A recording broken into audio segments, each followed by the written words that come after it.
C'est par rapport au sondage qu'on a sorti hier où vous êtes arrivé à 13%, donc vous êtes en position du 13e homme. Finalement, on voit que... troisième, j'ai dit quoi? Voilà, pardon. On voit que la polémique, quelque part, qui... Elle révèle son... On voit que la polémique sur justement votre position pro-russe, etc., bref, ne fait pas de chute dans les sondages. À quoi est-ce que vous attribuez cette hausse et comment espérer la garder? Les journalistes qui font ça ne sont pas de bonne qualité parce que tous les jours, ils m'insultent. Comme ça.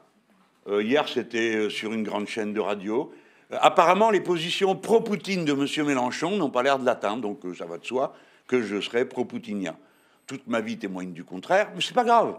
Et puis, dès comme ça, je pourrais vous en citer 10, comme j'ai pas envie de leur faire de la pub, je les cite pas. J'en ai pris mon parti, je vis au milieu, dans l'état de mensonges qui m'entourent. Vous savez, ça fait partie du tableau.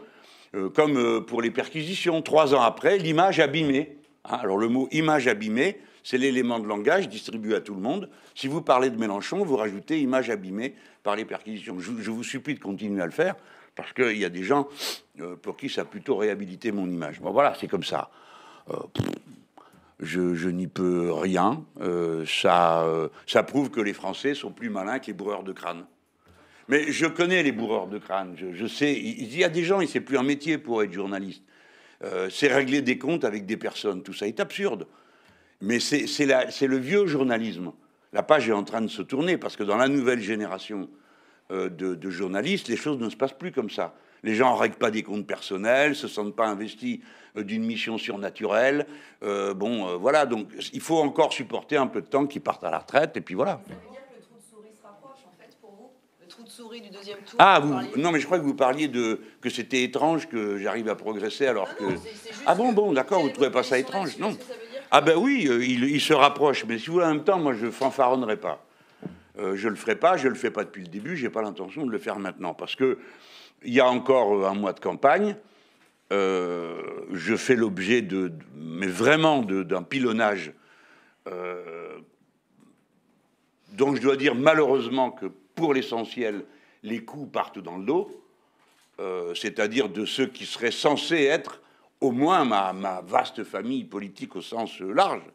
Vous avez des gens qui, dorénavant, ne font plus une intervention sans qu'il y ait un petit chapitre consacré à me taper dessus, qu'oublie l'extrême droite, qu'oublie la droite, qu'oublie tout, mais qu'oublie surtout pas de... Donc, ça va rester très difficile pour moi, jusqu'au bout, mais c'est vrai que le paysage est modifié, du coup. Hein. D'abord, deuxième raison de ne pas fanfaronner, c'est que je ne perds pas de vue le niveau duquel je pars. Hein. C'est une situation qui pourrait se retourner. Mais tout ça, c'est vrai, crée un événement. Et je ne vais pas le sous-estimer.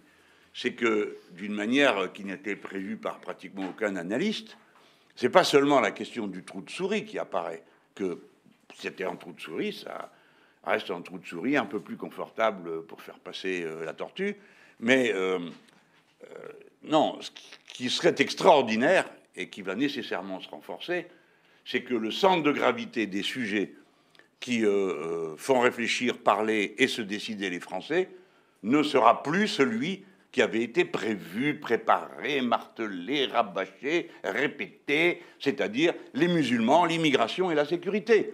Et que tout d'un coup, les relations internationales, plein de gens se disent « oui, c'est un problème ». Et puis alors, les attaques dont je fais l'objet, la Elmed, là, on vous a distribué un petit carton, là, parce que c'est un cadeau, quoi, me taper dessus sur le thème les positions de Mélenchon à propos de l'Ukraine. Ça, j'ai entendu ça ce matin. En dépit des positions de Mélenchon à propos de l'Ukraine, de quoi on parle? De quelle position sur l'Ukraine? Ce que je dis depuis 10 ans. Mais je demande que ça se sache. Donc là, on vous a passé le petit QR code, et puis toute notre machine dans les réseaux sociaux rebondit, et ça, c'est assez extraordinaire, parce que ça se retourne contre ceux qui m'attaquent. Alors, ce qu'il y a de nouveau, c'est ça. La question des relations internationales qui surgit dans le débat public avec des gens qui, pour un certain nombre d'entre eux, sont visiblement pas préparés, qui viennent de découvrir qu'il y avait un problème. Et puis l'autre question, c'est la question sociale. Et les deux, maintenant, font bloc. Je veux dire que c'est parce qu'on a une situation internationale qui est entrée en tension d'une manière absolument pas maîtrisée que, du coup, nous avons une aggravation des questions économiques, emploi, et surtout prix des produits de première nécessité, et parmi tout ceci, l'essence en premier lieu.